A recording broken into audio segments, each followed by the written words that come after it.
So I think we all had an experience like this in junior high math class or something, where you're sitting in class and the teacher is standing at the blackboard and they're going through the work and they show you the answer to a problem and they say, this plus this, this, and this equals 350.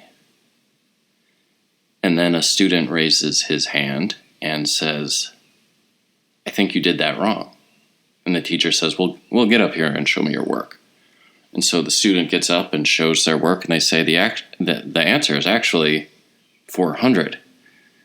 And the teacher looks at the work, and they can't find a problem with what the kid did. And so they turn to him and say, get out of my class. You ever see that happen? You remember when that happened? No? No? That never happens? Isn't that interesting? Because the math teacher and the student are both interested in getting the right answer. Why would someone that's searching for truth be upset when you point out that they were going about it the wrong way? The only reason that teacher would tell the student to get out of my class is if they had a vested interest in teaching you the wrong way to do math and wanted you to get the wrong answer. So you may have seen this by now, but I did a video, I talked about Michael Moore's Planet of the Humans, and that I thought it was very good, and it exposes a lot of the hypocrisy in the environmental movement, the fact it's basically controlled by big corporate interests, and people are getting rich pushing a false narrative. And now, predictably, it has been banned off YouTube. Michael Moore produced Planet of the Humans doc, pulled from YouTube, director cries censorship. The Michael Moore produced documentary, Planet of the Humans, was pulled by YouTube due to a copyright claim by a third party. Now, it just as well could have been some other flimsy excuse. Does not comply with community guidelines, or the new one contains misinformation. This is the power with giving people, the problem with giving people power, and there being no realistic check on that power. That's why our founding fathers were brilliant. The writer/director, Jeff Gibbs, denounced the removal as a blatant act of censorship. It is a misuse of copyright law to shut down a film that has opened a serious conversation about how parts of the environmental movement have gotten into bed with Wall Street and so-called green capitalists. Gibbs said in a statement Monday, "There is absolutely no copyright violation in my film. This is just another attempt by the film's opponents to subvert the right to free speech." And we're getting this more and more. We're seeing people put, Tim Pool calls it, behind soundproof glass. They put the scientists that contest the findings of the alarmists behind soundproof glass. So the documentary, which has drawn criticism from environmental groups for its harsh assessment of the efficacy of solar and wind energy, they really ripped solar up.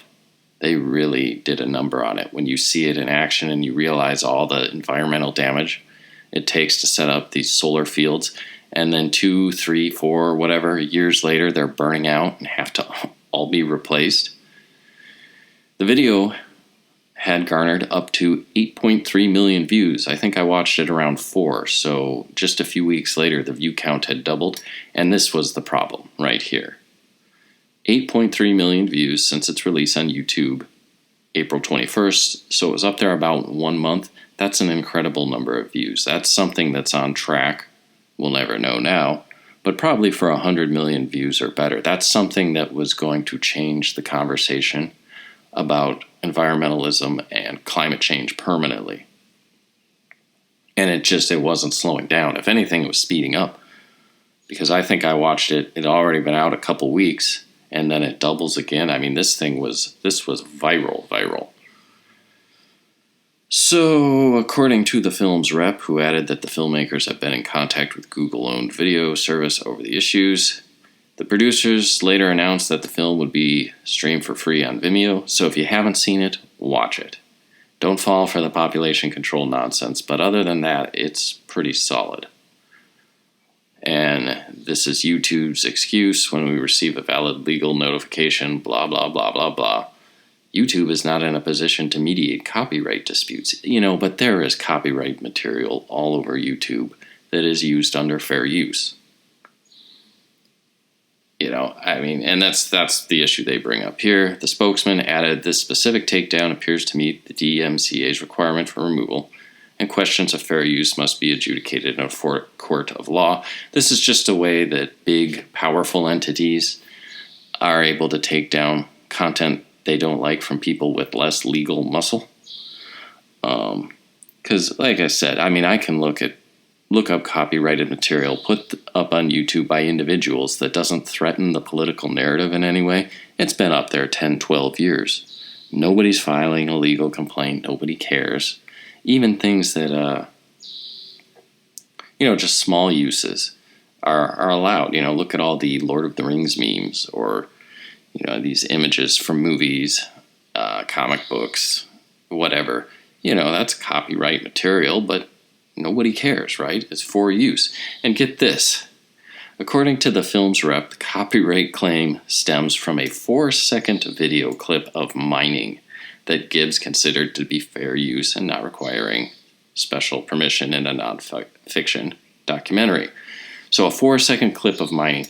Now, it seems, and I guess copyright law is infinitely complex, and so I can't say this with any certainty, but in many cases, 5 seconds of music tends to be allowed or goes unchallenged without, crossing this border from fair use to infringement. Okay, but music makes its money from the sound. And look at all the copyright music that gets used in clips or even in its entirety that you see that goes unchallenged. This is a 4-second clip of a mining video. I'm pretty sure that mining companies make their money out of mining and not a video of some rocks exploding. Pretty sure they weren't cutting into that bottom line. They're not going to have to report this as Q3 earnings miss because Michael Moore showed 4 seconds of their mining techniques. I think I know which clip it is, but it doesn't matter. It's just the flimsy, exercise of power of the strong over power of the weak. And it's interesting because it's not confined to simply Democrat versus Republican or left versus right, because Michael Moore is a leftist. It is the narrative supporting the concentration of power versus those that are working to spread truth to the people. And that's worth noticing. If you're a leftist and you're all for this censorship thing, realize the second your beliefs cross with the desires of those that you've empowered to censor, say, conservatives, it will be used against you in the blink of an eye. So be real careful about letting that, the genie is out of the bottle, but we're seeing pushback. But I would not support it, even if I opposed everything that the right and Donald Trump is trying to do. I would not support censorship. Just some free advice. So, in his statement, Gibbs noted that the film, which was meant to be available for free on YouTube through the end of June, has drawn criticism from the establishment environmentalists, who do not like its critique of the failures of the environmental movement, have worked for weeks to have the film taken down and to block us from appearing on TV and live stream. That's interesting, too. Everyone you see on TV is authorized and approved. Nobody gets on TV that isn't pro-narrative, or they won't let you on. Their efforts to subvert free speech have failed, with nearly 8.5 million people already viewing the film on YouTube, and hilarious, he calls these Trumpian tactics are shameful. Donald Trump has been pushing back against censorship and dealing with media misinformation since before he was elected president. So, a little tedious. Moore has definitely got some issues, but hey, they're leftists. So their aim to stifle free speech, again, when has Trump tried to stifle free speech and prevent people from grappling with the uncomfortable truths exposed in this film is deeply disturbing. Well, think of the implications, Michael. Think of what happens when you cross the corporate approved, globalist approved narrative. You just hit a tripwire. You just hit an invisible wall that called up the agents that are going to pull you into a room and say you can't make a call when you don't have a mouth. So Gibbs noted that free expression group PEN America came out strongly and denounced the initial attempt to censor this film. We hope all champions of free expression condemn this act of censorship. We are working with YouTube to resolve this issue and have the film back up as soon as possible. So, you can tell, without being a scientist, you can get the feel of who's right and who's wrong simply based on the behavior. Like, think about it. I can watch a basketball game with the sound off and not being able to see the score. But say it's the fourth quarter. You know how a team plays when it's fourth quarter with 58 seconds left and they're down by 18? Well, what do? They try to delay the game. They use these silly tactics, right? The second the team that's up gets the ball and bounce, they foul them. They make them go to the free throw and take free throw shots. Then the team that's down runs a hasty offense and starts trying to bomb in three-pointers to make up ground real fast. And you don't have to know the score. All you have to do is watch the behavior, and you can know, this team they're down by a lot. Look at how desperate they're playing. And that's the thing with this censorship, is they know that they're down by a lot.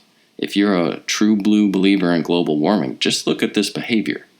Why would they be censoring truth? Why wouldn't they just engage with it if it's falsehood? They call it dangerous. It's a dangerous video. Well, dangerous how?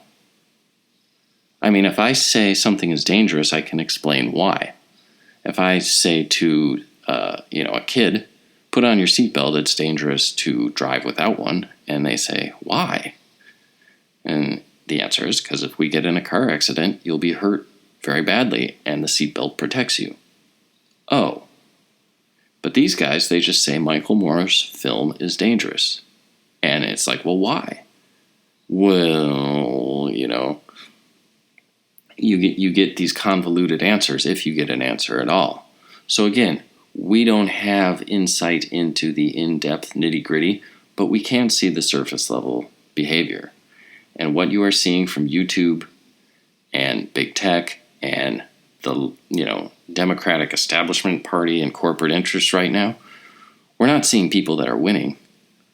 We're seeing people that are just trying to delay the game.